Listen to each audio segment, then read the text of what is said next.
It's me, Vicky Marie. Good morning, good afternoon, or good evening, wherever you are in this crazy world we're living in now. As you can see, I'm just trying to sort my hair out under the hat. As you can see, it's freezing here in Spain.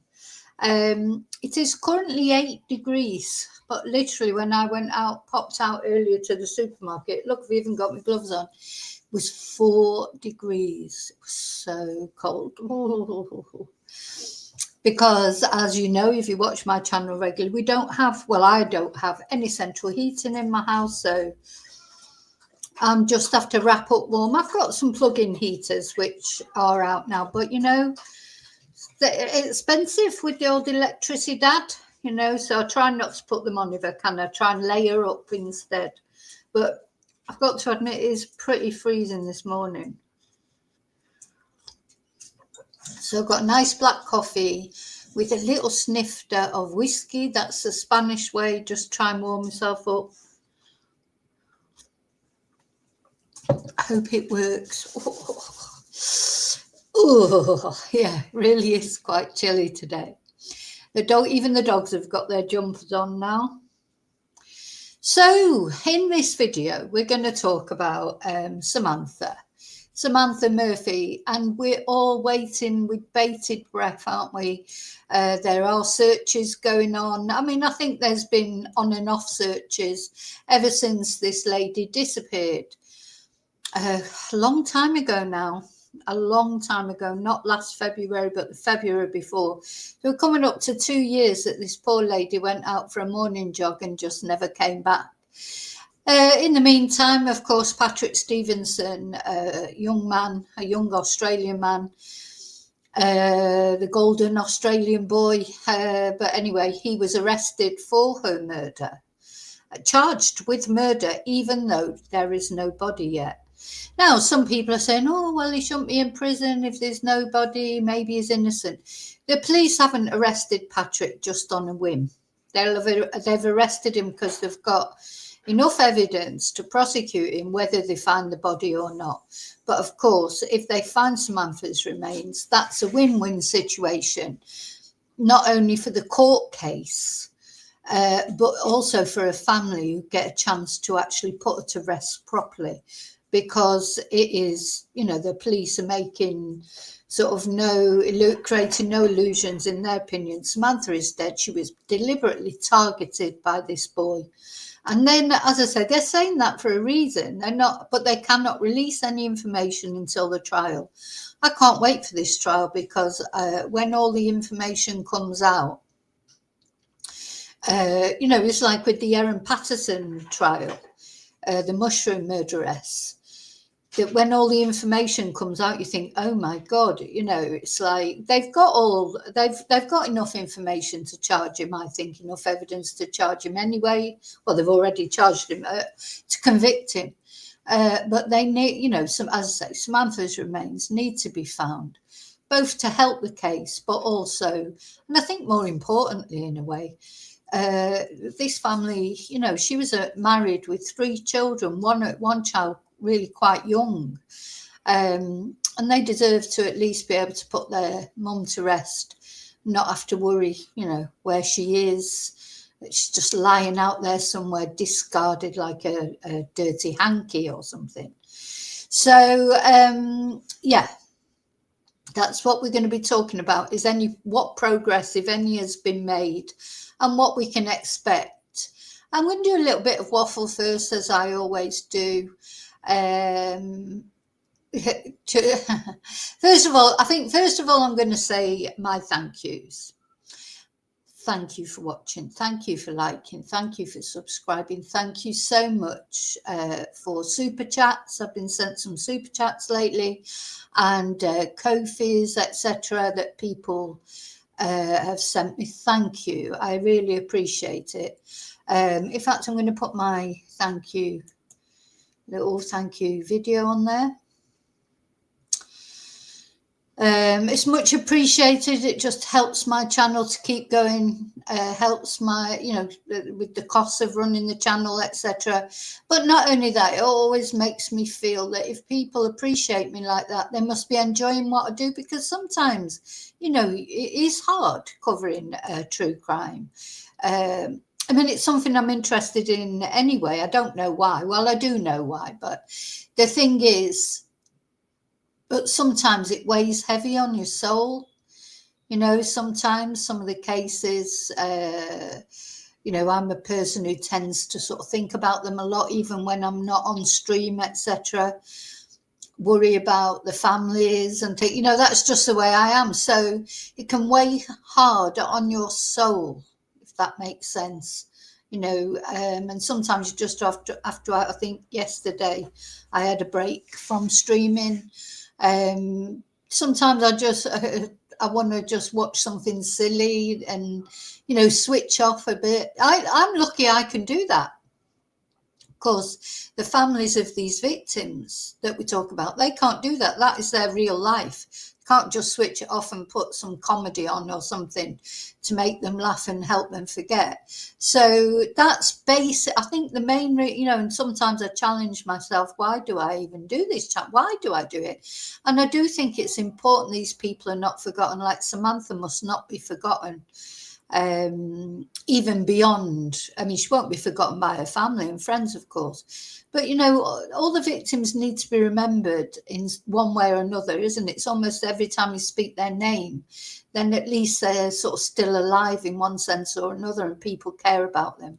So yeah, thank you. And special thank you to my members, special thank you to people who send me nice emails or contribute to my channel in any positive way. Thank you so much. Now then, I think I'll say hello to people first as well before I do it. I'm going to do a little bit of waffle, but it is pertinent to this case, I think. So it's not complete waffle. But anyway, hi, lovely lurkers.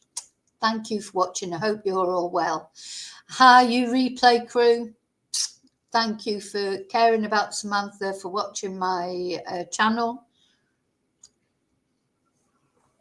Hope everybody is well, and it'll soon be December, and then we'll be gearing up to Christmas, which, as I've said, is not always fun for everyone, is it? But we'll make it fun, whatever the circumstances. We'll talk about serious things as always with the crime, but I try and make it fun as well too, because Christmas is supposed to be it's got a powerful message, isn't it? The message of Christmas. And I don't mean the Christmas shopping and all that kind of thing. I'm talking about the message of the real Christmas, and we'll be trying to focus in on that, goodwill to all men and women, of course. So, now let's just see who's brave enough to come into the chat. We've got Tracy. Hi, Tracy. Hope you're well. Have you watched The Grinch? Hi, Blue. I hope you're well and gearing up to Christmas, Australian style. So the first thing I wanted to talk about, just before I get into Samantha's this search for Samantha that's going on at the moment, and just let you know what the police have said so far. I just wanted to talk because, interestingly enough, I don't know who knows, or who of you out there know or don't know. I mean, if you're in Australia, you will know who the Prime Minister of Australia is. And the Prime Minister of Australia is Anthony Albanese. And he's just got married. And I think he's the first Australian Prime Minister to actually get married while he's in office. And he's a very interesting guy. So here he is with his new wife. He's been married once before to a politician. He's been a politician forever. He's been married before. Oh, it's a video. Let's have a look. Oh. Oh. No, there's something about a wedding, a I normally cry at weddings. I'm not so cynical as people think. I believe in marriage and things like that and romance. Just doesn't always work out, does it? Oh, that looks really nice. So, as I say, he's been married before. I think he looks like he's punching a bit above his weight there. She's a very attractive girl. I'm not saying he's not attractive. But anyway, she's been his partner for 5 years, Josie Hayden, and they got married in a private ceremony at the Lodge, which is the PM's official residence in Canberra. I hope the Australian public didn't pay for the wedding. Anyway, he's the first Australian Prime Minister to wed while he's in office. And the wedding plans, including the date and location, were kept top secret due to potential security and disruption concerns. So apparently he proposed to this lady on Valentine's Day this year, 2025, and she accepted. But of course, then there was elections coming up in the May. So he wasn't, apparently he was planning to take her on a very long honeymoon. But of course, then it all changed because he got voted in. I think it was a landslide victory, I believe. A landslide victory. He's a Labour politician. Labour were voted in quite resoundingly, and he is now the Prime Minister. So he can't take a month off for a honeymoon. So apparently they were married by a celebrant from North South Wales Central Coast, and they wrote their own vows.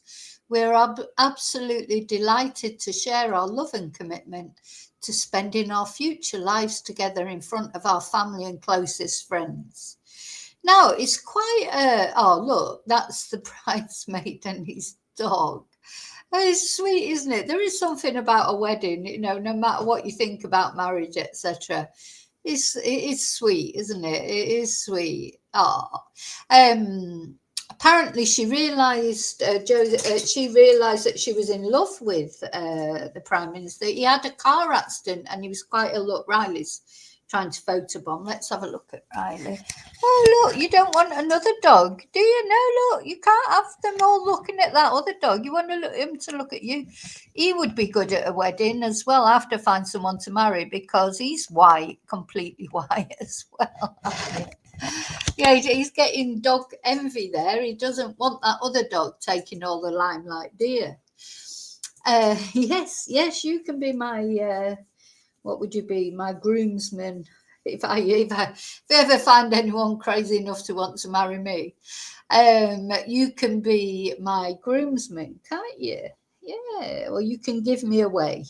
You wouldn't have to wear an outfit because you're already pure white like this little doggy.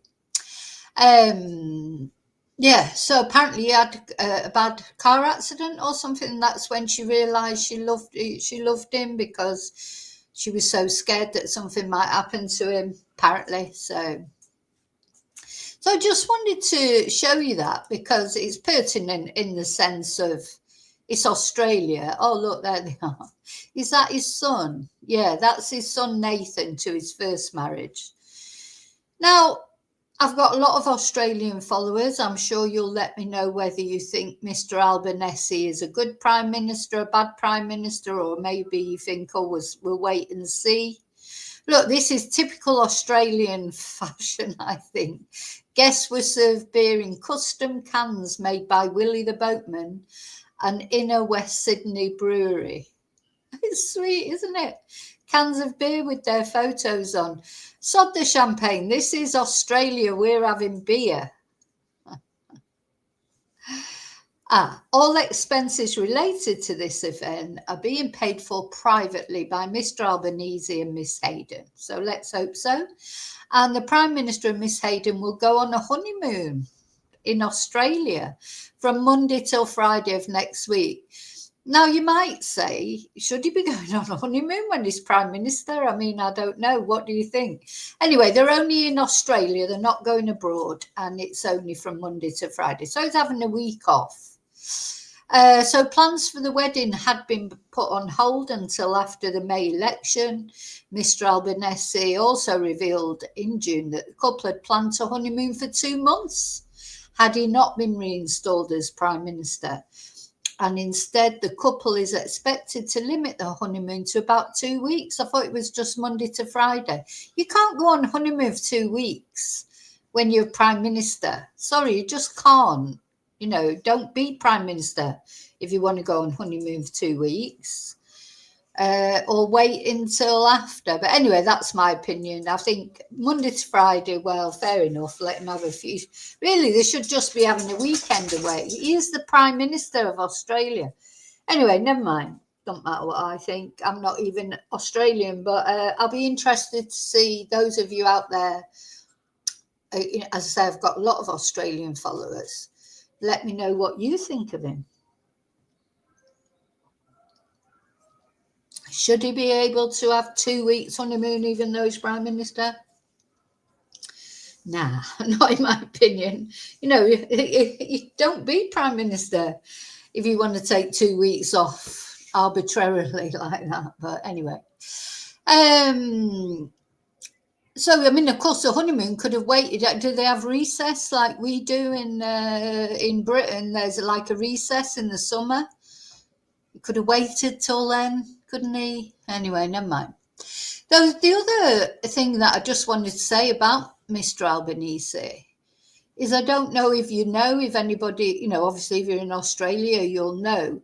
But if you're in another country, did you know that in Australia, one of the big things this guy and his government have done already is they are banning social media to under 16s. What do you think about that? I mean, it's a bold thing to do, isn't it? You know, thanks, Bluebell, for your information there. They have a break at Christmas and they have a recess. Yeah. Hi, Angel. Yeah, no, you know, exactly. Everyone's entitled to a break, but you know, if you're the Prime Minister, it's different, isn't it, than if you work in, I don't know, any other job really. That you know, this is a job that's, anyway, Prime Minister, President, all that. They could have waited and got married and had their honeymoon, you know, if they wanted a longer one. But a few days break, as I say, it could have been a weekend, couldn't it? It's a sacrifice that you have to make. Either you want to be Prime Minister or you don't. You know, if you don't want to have your life sort of controlled by Parliament and stuff like that, don't be Prime Minister. He wanted to be Prime Minister. Anyway, I'm not against him. You know, he seems like a decent sort of guy. But this thing that he's brought in, I'd like to know what people think of it. And would you like to see it in your particular country? So, you know, all the social media, of course, there's been so many tragedies concerned with young people because of social media, haven't they? Bullying, young people taking their own lives. I mean, there are sort of, you know, channels out there and apps and things where they tell you how to take your own life. You know, and the thing is, under 16s have been accessing these things. And then, you know, anyway, so the idea is that social media is detrimental to young people. And I sort of agree with it up to a point. And of course, there's been a lot of conflict against it from young people, mainly because young people love their social media, don't they? And they don't all go on social media looking for dark things, you know, but, you know, there's these eating disorder sort of channels, and it is horrible, actually. And you're sort of relying on the young people to police themselves, or parents to try and do it, but it's virtually impossible to control what social media your child goes on. I would say it's pretty impossible, really. So, they're going to go on and they're going to see the good things, because there are good things too about social media that I'm going to read out to you in a minute what, the people that are against it say. And then other people, you might say I think what the opposers to this is,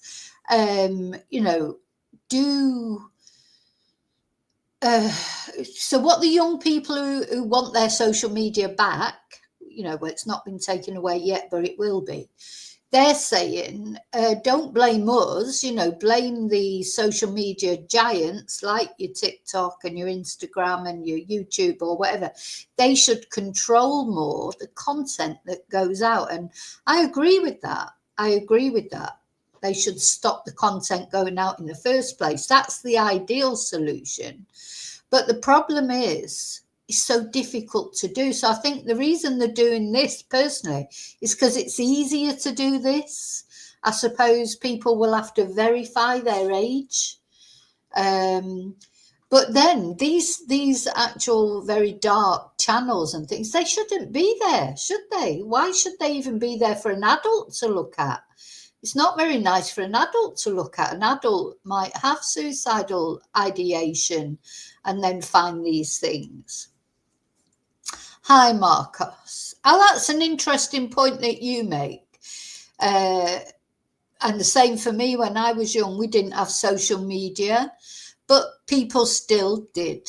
Young people still did take their own lives. So I think being a teenager especially, maybe not so much. I think there are younger and younger people taking their own lives now. I don't know that very young children, under the age of 16. I don't know. I'd have to look into it. I'd have to actually look at the statistics. But yeah, teenagers definitely have always, because being a teenager is a difficult time and always has been.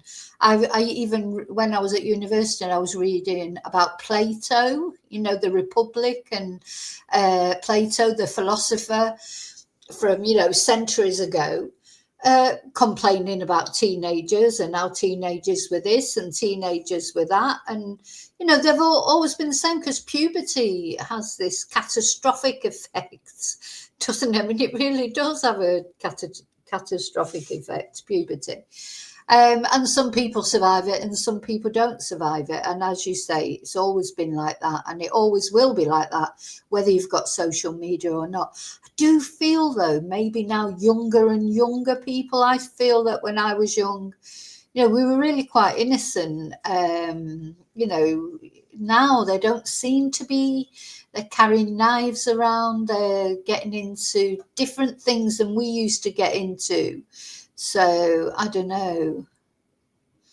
Yeah, you should have to prove your ID, I think.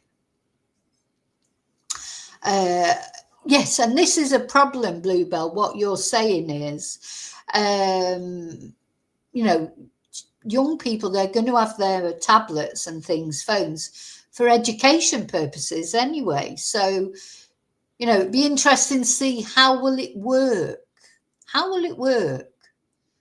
So I just want to show you. So it's just an interesting thing that I just wanted to talk about, because it's likely that if it's happened in Australia, there will be other countries that will try and do it. But the government are adamant that they're going to do this, even though there has been a backlash. Of course, there'll be a lot of people that agree with it, and there'll be a lot of people that don't agree with it. But this is what these are two teenagers. They look like older teenagers, don't they? I presume they're under 16.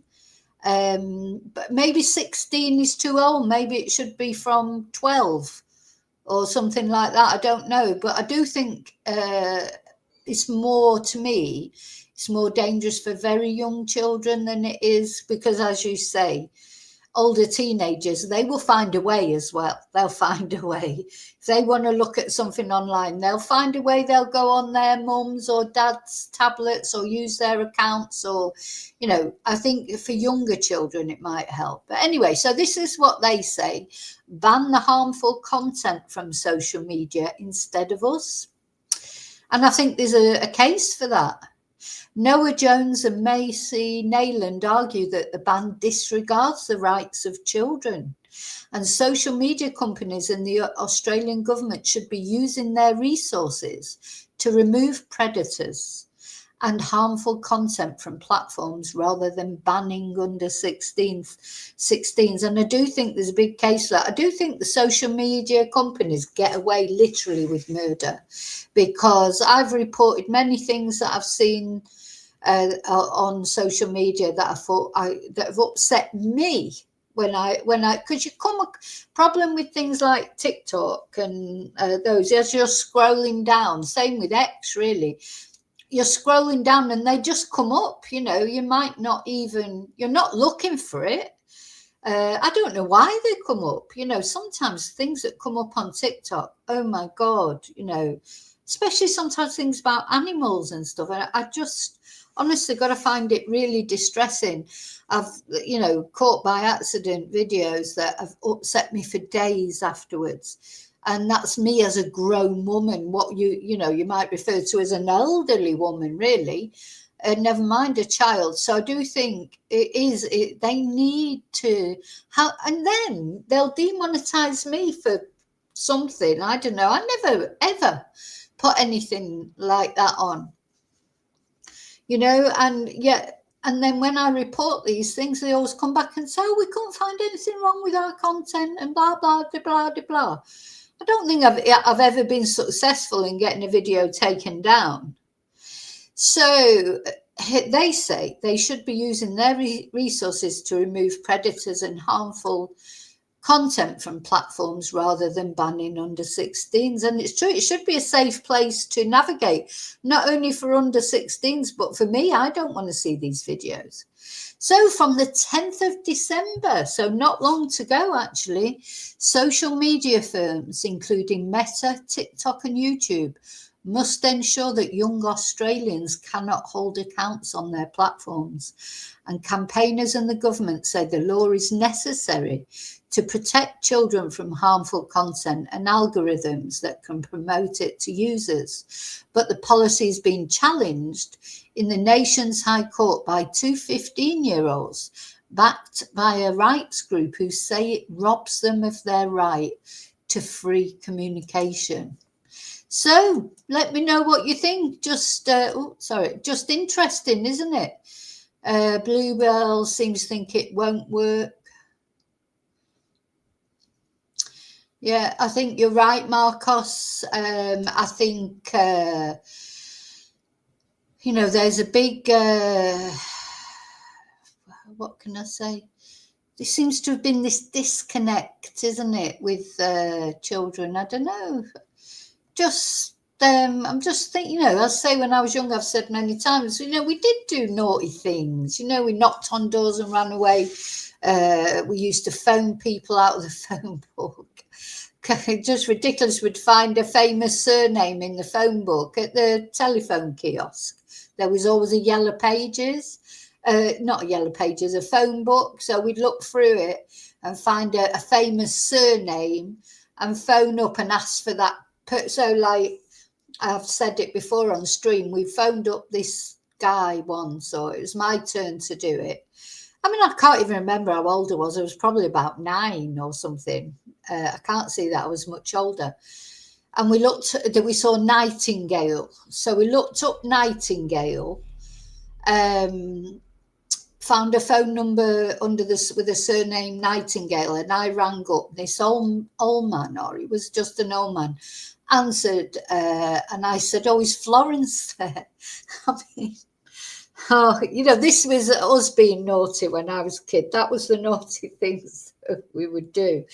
But this poor guy, he went, oh, no, there's no one called Florence. He said, my sister was called Florence, but she's passed away. I was like, oh, my God, I felt guilty about it for ages. I still feel guilty, bless him. And I just went, oh, right, okay. So it was an innocent prank, but, when he said that, I just felt horrible, but that was the sort of thing we would do. So we'd look up I don't know, what's a famous sort of surname. You might look up Lennon and ask if John was there, or but that was before John died. I was just thinking about it now. God, we probably upset loads of people. I only remember that particular one because of the guy saying that his sister was called Florence, but she died. So, they're just daft things that kids do. But yeah, we didn't wander around with bloody machetes and things like that. And that started, I can remember, I lived on a council estate until I was in my 20s. And I saw that council estate change, how it became, and it was glue sniffing. One minute, I'm not, I'd say we were naughty. We used to do this, knocking on doors, running away. We probably stole sweets from the sweet shop and things like that. But, we didn't do anything mega, nothing violent, ever, anything violent. And then suddenly all the kids were, as I got older, of course, I wasn't a kid anymore. All the teenagers were hanging around sniffing glue, smoking marijuana. Drugs just took over completely. But glue sniffing, I particularly remember. And that's when all the vandalism started. That's when they started robbing old people in their houses. Literally, you didn't have to lock your door when I was young because, but then sort of as time went on, people got older, so there's a lot of old people along our road, living on their own, being vulnerable. And that's when the burglaries started and all that sort of thing. I can remember watching it change, and my dad, he was paranoid about getting broken into. God, we couldn't even get in our house. That's honestly just... he used to hate it because I used to go out all the time, obviously, when I was young, and he'd hate it. And you'd come home and I'd try and get in the door, and all the locks would be on. There'd be about 10 locks on the inside of the door. It'd take about 10 minutes to open them all up. The windows were nailed down. And I would say to him, how would we get out if there was a fire? It's just like... But he was so scared, if you like, or worried about being broken into.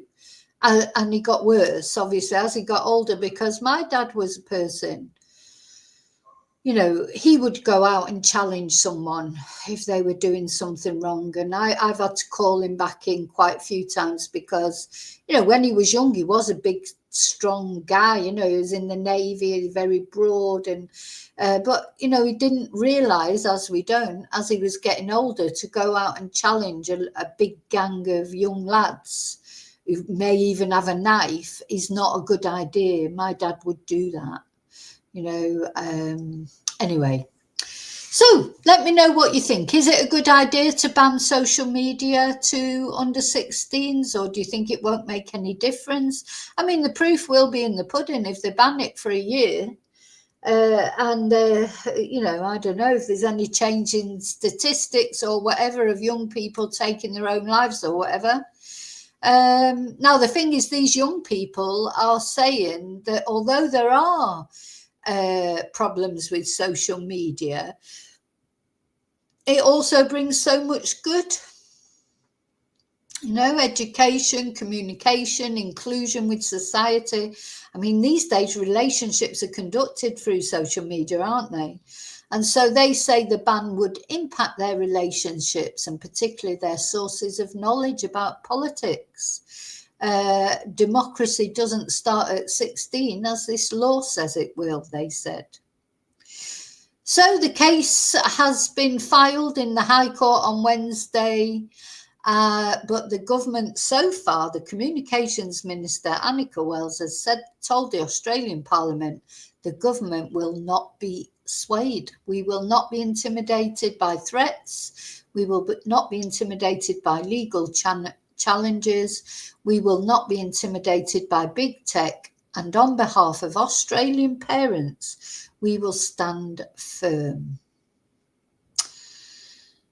So apparently, according to polls, though, the ban is supported by most Australian adults. but some mental health advocates say it may cut children off from connections with peers, but others say it could push youngsters to even less regulated corners of the internet. So at the end of the day, just like everything else, it's not a slam dunk issue, is it? It's a complex issue. There are lots of facets to it. As and I've always said, social media isn't all bad. It isn't all bad, is it?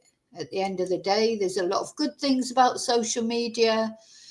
So that's where we are with that. So I just wanted to talk about that. I just wanted to talk about that because it's Australia and that's where we're going to look into how's this search going. So we've been praying along with Samantha's family, a lot of people. Gosh, I'm going to take my hat off because I'm actually getting warm. So I've got hat hair now. Because I had the hat on, I didn't really bother doing my hair. So I've got hat hair flattened down, but I'm warming up a little bit. That's be the whiskey in my coffee probably. Now we're going to look, how are they progressing? Now, apparently, the police have said, law enforcement have said, as far as Sam's concerned, they're determined to find her one way or another, and they're doing these targeted searches.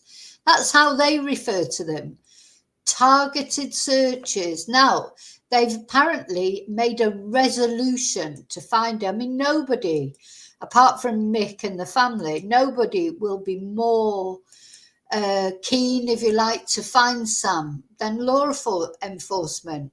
They were very jubilant when they found her telephone. So let's have a look at this resolution, Val. So they started on Wednesday. I think they've done 2 full days now.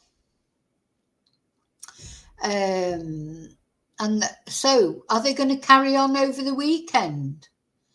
I hope so. So they're searching this particular area. There must be a reason. So, they won't say what the reason is. They say they can't comment too much because it is an ongoing investigation. So they carried out a targeted... Oh, sorry, excuse me. One sec. Come on. In. Shush. In. Come on.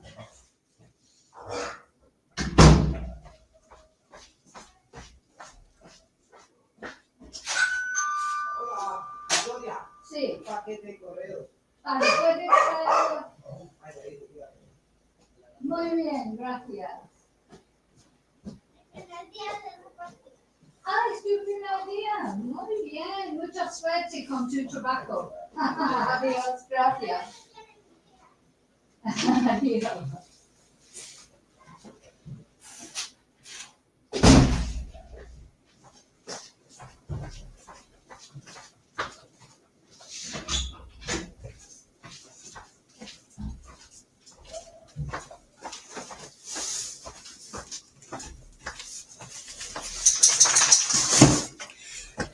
Sorry about that.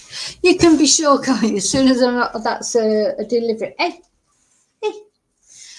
Trying to get the dogs in the bathroom so I can open the door without them running out. Anyway, it was really quite sweet because the guy, well, it doesn't matter what's in it, but the guy was with his son and I said, oh, can you bring it up the stairs, please? So the little boy, wasn't that little, it makes me sound like I'm making him do child labour, but he wasn't that little. He was about 9. Come up the stairs with this box. And he said, oh, es mi primer día de repartir.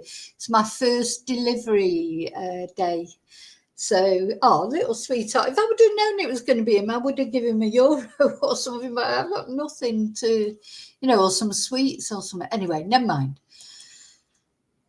So delivery is done. Just typical, isn't it? I could sit here all day, not doing the stream, no, my delivery would not come. And then the moment that get on the stream or go in the shower or start doing something, have a nap, ding, ding dong. And I always tell them not to ring the bell, but they never take any notice. But anyway, never mind.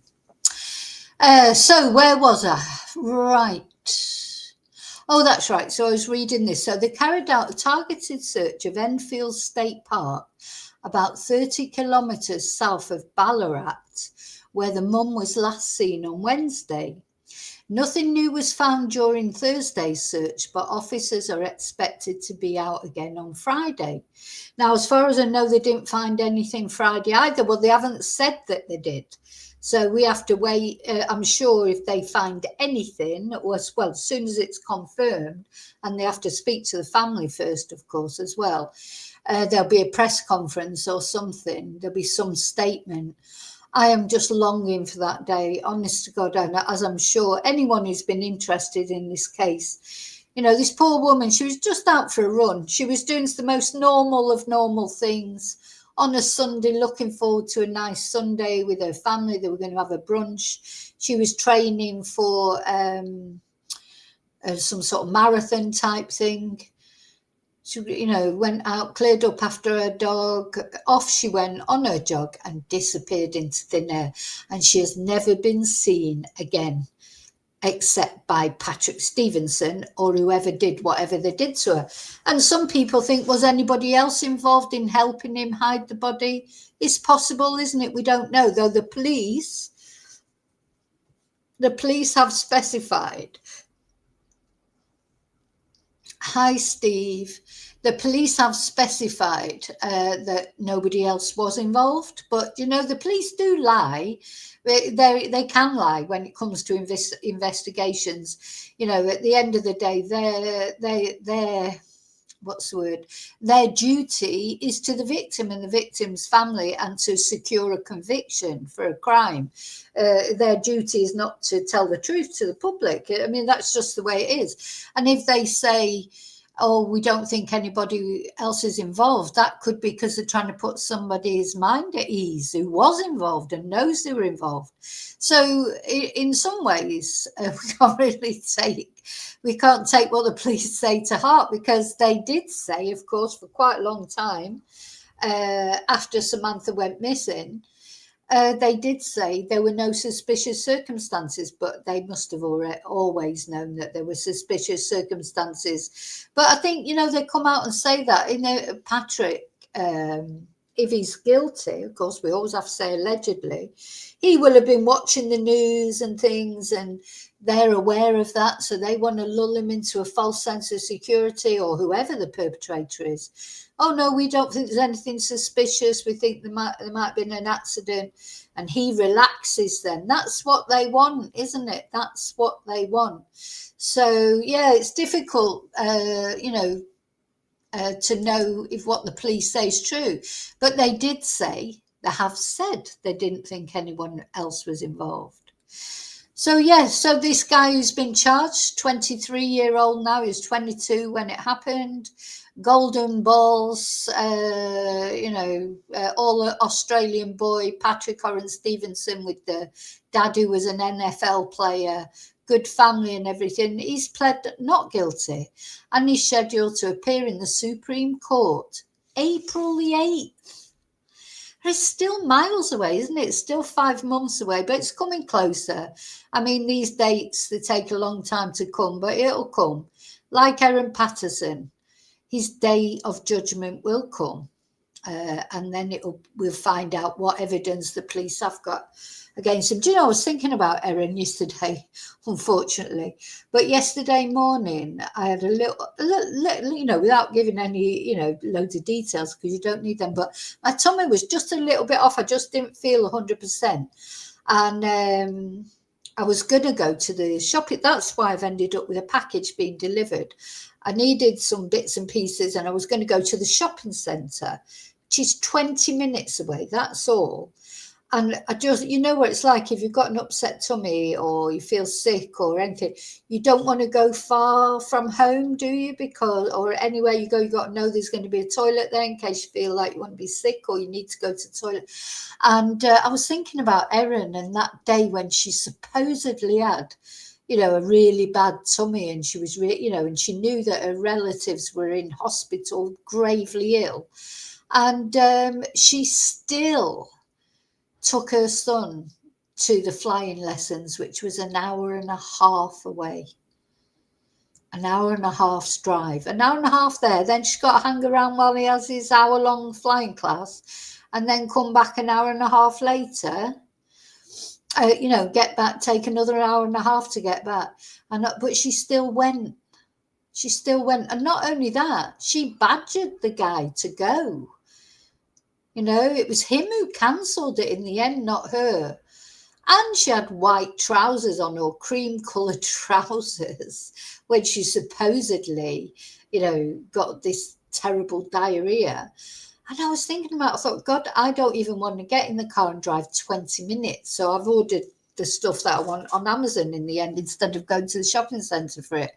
I don't want to drive 20 minutes there, spend 20 minutes there and drive 20 minutes coming back because I feel sick. And there's her setting off on this mega journey. I mean, I know it's Australia and distances are different, but, you know, the thing is, you've got an upset tummy. It don't matter if you're in Australia or Timbuktu.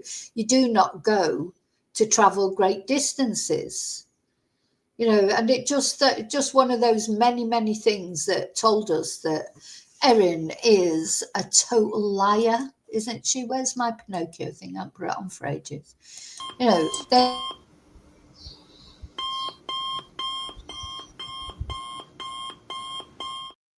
yeah, I had this terrible diarrhea, but I thought I'd make a round trip of 3-4 hours. She would have been out of the house. Anyway, just brought it home to me yesterday because that's how I felt yesterday morning, and that's why I've ended up with an Amazon package. So I thought, oh no, get them delivered here rather than me going off and getting them when I don't feel, just didn't, I mean, it's fine now, it's gone. I don't know what it was, whether I ate something or whatever. I just felt a bit, ugh. Okay. So, police have conducted numerous searches in the region since her disappearance, including the bushland of the Enfield State Park, Canadian State Forest, and Bunyinyong Bushland Reserve. Now, I think that the police, for whatever reason, they think she's in there somewhere, don't they? They keep going back.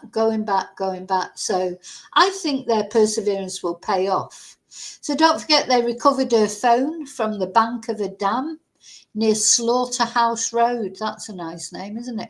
On the outskirts of Ballarat. So they were successful in finding her phone. So this is where they're searching. Look at that. I mean, you know, there's like a carpet of these ferns and everything. And now we're in springtime. So, you know, when Samantha went missing, it was February, which is like summertime, isn't it, in Australia? So there would have been even more foliage. So Deputy Commissioner Regional Operations Bob Hill told the media search teams were combing the bushland. Closure is required for the family, for the loved ones. And he said the police had searched in the Ballarat area before, but to no avail. I think they will find her. I honestly think they will find her. I don't think they'll give up until they do. We will continue to focus on that investigation until we get a resolution, he said. This is another search that is based on more intelligence that would indicate we need to conduct more work in that area. Please, God, honestly, I'm praying all the time now. I mean, I was thinking about Samantha, but at the moment, with these searches going on, that I'm literally praying several times a day. We all need to pray to whoever we believe in, or at least send out some positive thoughts that this woman is found. So on Wednesday night, detectives from the Missing Persons Squad confirmed the renewed search. So they're certainly pulling out all the stops. If hopes and prayers could help to find this woman, she would be found, wouldn't she? You know, all the positive energy going out. Yeah, the family need closure. I mean, they've been through enough. Since February 2024, police have regularly undertaken a range of inquiries and small-scale searches as part of the current investigation, a statement read. We're not in a position to supply further specific details of today's operational activity at this time. Did I let my dogs out? Yeah, I did. Members of the public have been advised not to assist with the search.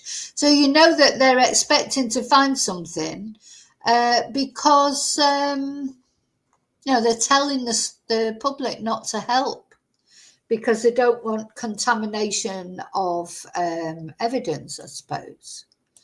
Let's see if we've got some videos about it.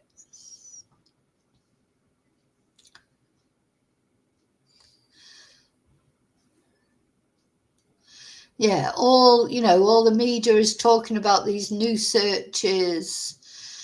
I don't like. No, that was from a while ago. That one. I noticed when I looked on X for news about Samantha, most of the things that come up were like from me. My videos. I think I really have concentrated on this case more than any other YouTube channel. Let me just put a few windows down. I thought I had some videos ready.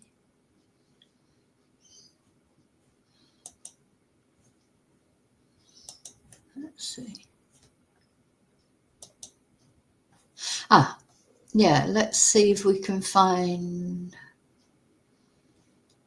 I see there's nothing within the last sort of 10 hours or whatever. They're all 2 days ago. Let's just watch them. Detectives have conducted a new search for missing Ballarat mum Samantha Murphy, scouring dense bushland in the hope of finding her body. Live to Today Melbourne reporter Christina Hearn. Christine, what have police had to say? Well, Joan, they're not saying too much at this stage. They're not revealing what new information has led them to this new search or whether at this stage they have uncovered any new evidence. But what we do know is that detectives from the Missing Persons Squad conducted a targeted search in the Enfield State Park yesterday.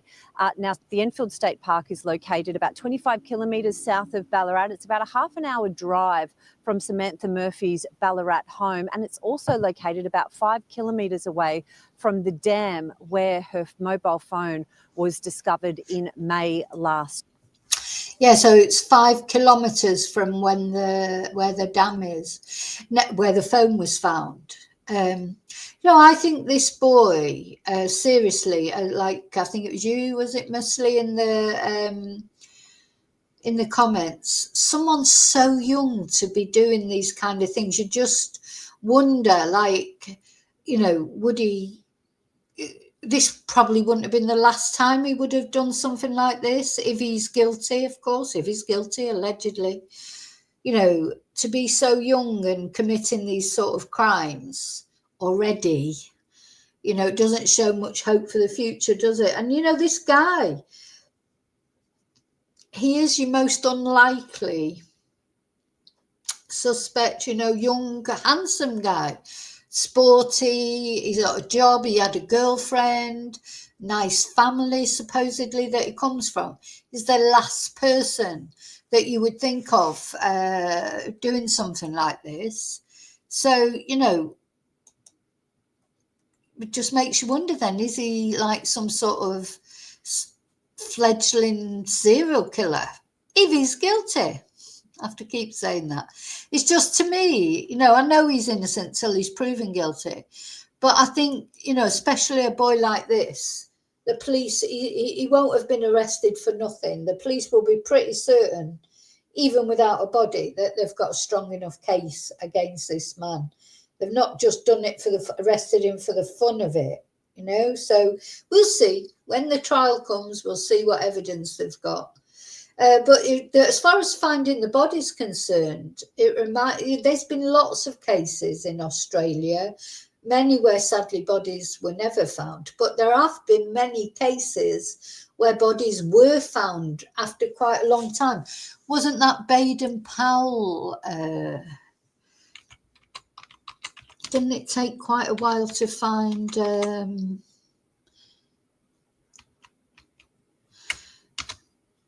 the wife of Baden-Powell, who said she'd just walked away? Alison. Didn't it take quite a long time to find Alison Baden-Clay? Let's see. No, it was only 10 days to find Alison. There was a case that I've been talking about before. And it took literally 2 years, I think, to find this body. I can't remember her name. But she won't be the only one.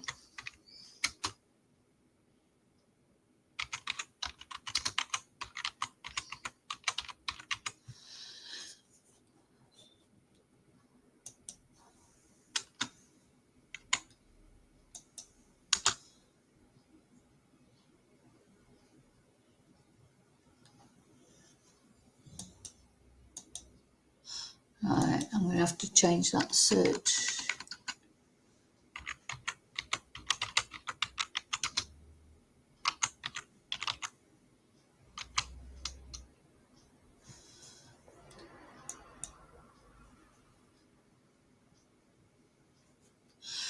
Right, we've got one here, Lynette Dawson.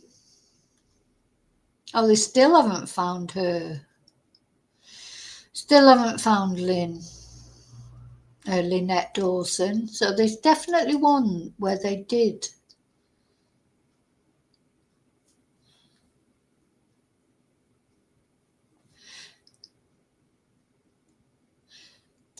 Let's see.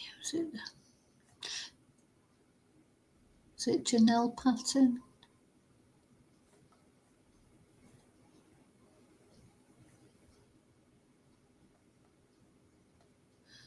Anyway, yeah, I can't find the lady that I'm thinking about. I think I did a video about it, but I've got to be honest, I just cannot remember. But anyway, let's carry on watching this video. It has happened where it's taken at least a year to find a body. Yeah. Police won't say whether they will be back out searching today, but we do know, of course, that Samantha Murphy was last seen when she left her Ballarat home for a run in February last year. Patrick Oren Stevenson has been charged with her murder. He has pleaded not guilty ahead of his Supreme Court trial in April next year. Jane. Christine, thank you. Well, police will continue their latest search for the body of missing Ballarat mum Samantha Murphy, with new intelligence leading detectives to Enfield State Park. For more, criminologist Dr. Xanthi Mallet joins us live now from the Sunshine Coast. Good to see you this morning, Xanthi. So police are remaining tight-lipped about the nature of this latest intelligence. What do you suspect it might be?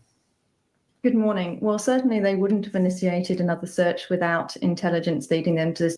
Yes, so apparently the reason why they've initiated this new search is new intelligence. Now, they will not say what it is. I mean, that could be anything, couldn't it? It could be a tip-off. It could be a new CCTV or a new data thing that has only just come to light. There's a million things. It could even be something that Patrick has said or one of his family or friends have said. So we don't know what the new intelligence is, but they said it is because of new intelligence. So, please God, let them find her. Particular area, but there could be a number of sources. It could be a member of the public who's come forward with some information. It could be some information they've heard covertly, or it could be the accused has provided some information. So that's just a range of ways in which intelligence is gathered. The accused maintains his innocence despite being charged with Samantha Murphy's murder and has not, up until now, as we believe, been helpful to police. Mm-hmm. So if it was a member of the public, why would there be new information at this point? Well, the police are routinely making calls for information. Samantha has been missing since February 2024, so they haven't stopped searching in that time. They've done periodic searches. So information comes forward at any time from the public, and they will action that when they feel it is relevant and useful to do so.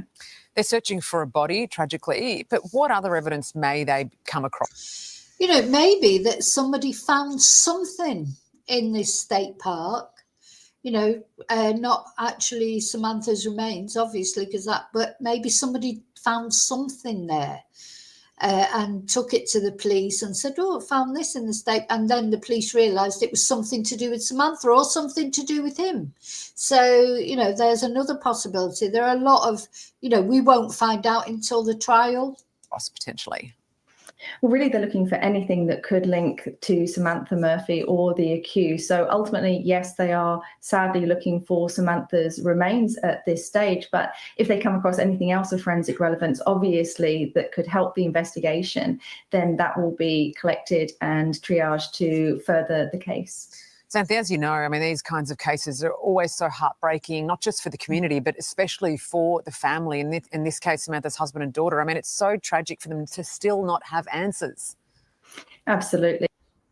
Samantha has 3 children, so it's not just her husband and daughter. So her husband, 2 daughters and 1 son. When you speak to families, it's always the not knowing what happened, why and who is responsible that is the hardest thing for them. So ultimately, they will be hopeful that there will be evidence found today. And although it will be sad, we are looking for Samantha's remains, and that will bring them at least some resolution. So we're all hoping that this search is successful. In your experience, Xanthi, obviously... Yeah, it's cold comfort to find Samantha's remains. But the thing is, if they've already been told that she's deceased, they have had over a year now to try and come to terms with that. But they cannot come to terms with the fact that they don't have her home, that she's lying out there like a discarded bit of rubbish. This is just horrible. You know, even if they're starting to learn, they're never going to stop missing Samantha. They're learning that there's a new normal in that household, unfortunately, and they'll have learned at least to live with it. You know, because life does go on. You know, there's 3 children there that need a father. They've lost their mother, so Mick's had to carry on for them. You know, life does go on, and Samantha would want life to go on for them. But this cold comfort, or, you know, it is a cold comfort, but it is some comfort to bring Samantha home, just get her out of just lying there discarded. You know how you would feel about your loved one or whatever. It's bad enough that they've been taken away from you, but then to not know where they are, and, you know, like their bodies being desecrated by animals and the elements, etc. It makes it all even worse, doesn't it? So this boy, he has not cooperated, as far as we know, at all. So he's a double twonk. He's a twonk for what he's done. He's a twonk for what he's still doing. Every day that he's kept this family in misery, he should get an extra day on his sentence, as far as I'm concerned. What a twonk. Trying to understand these kinds of criminal cases, what timeline would you give this in terms of finding Samantha's body? It's really impossible to say. They've searched this area previously. It's only around 5 kilometres from where Samantha disappeared, but it is littered with mine shafts. So it is a very difficult area to search, and it's very difficult to give a timeline on that. Ultimately, when the police have a new area that is of forensic relevance or interest, they will search that. So hopefully this search will be successful, but if not, the police will keep looking. Yeah, absolutely, they will. And let's hope that the family does receive the answers it... Yeah, let's hope the family does receive the answers it deserves. So anyway, I just wanted to give you an update, if you like, on the search. They're not saying they finished searching, or that's not what's being said. Let's have a look. you know, there's no information so far coming up to say it's finished. The search is finished. So we have to presume they're continuing it. Let's hope they continue it over the weekend. I literally every couple of hours I'm on the Google to see if there's any news. But of course, it's coming to night time now in Australia, so it'd probably be, you know, if there's any more sort of news, it'll be later on today. It won't probably be, you know, soon. It'll be later on if there's anything.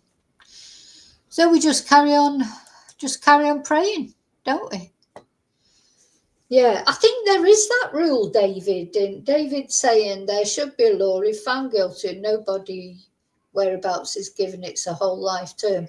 I think it isn't that the rule in Australia. No, nobody, no parole. I know it is in a few places, but I'm not sure in Australia. You know, of course, all countries have their own laws. Just please God that they get a result, you know, that they find something that leads them to something else. I mean, you know, I can't see that he will have taken her, you know, a great distance, really, can you? You can't think that he would have taken her a great distance away. Was she transported in his car? I mean, they'll have forensically tested his car, of course, so you know, they'll know, of course, they'll know if she had been transported in his car. I reckon they'll know that by now, don't you? Yeah, let's hope so anyway. Let's just pray for news. Let's pray for news. So I'm back soon with another live very shortly about a completely different subject. So in the meantime, thank you for caring about Samantha. And till I see you again very shortly, may your God go with you. Goodbye.